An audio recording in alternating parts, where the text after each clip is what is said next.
Let's start this section by a discussion of variables, which are one of the core concepts in programming. We use variables to store data in computers' memory.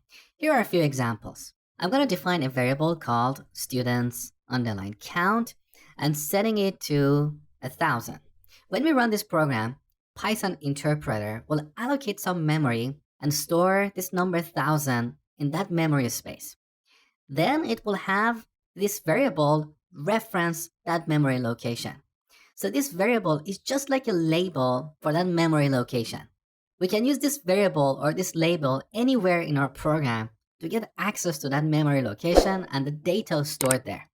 So now if we print students count and run our program, we will get the number 1,000.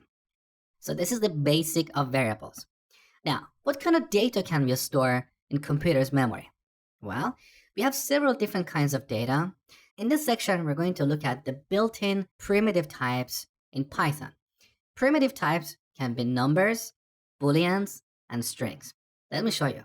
So here we have a whole number. We refer to this as an integer in programming. We can also have numbers with a decimal point. Let's take a look. So rating, we set this to 4.99. This is what we call a float or a floating point number.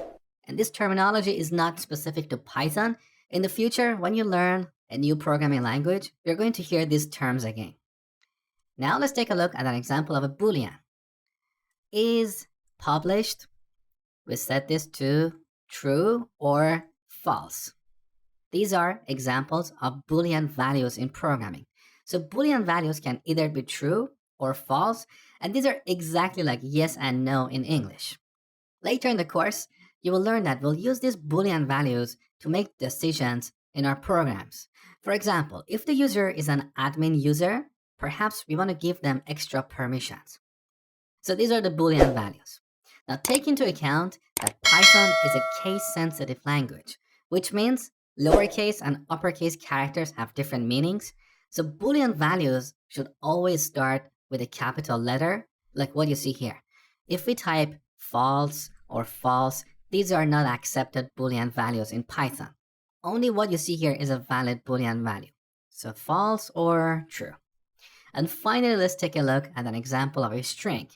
So course underline name, we set this to a string like Python programming.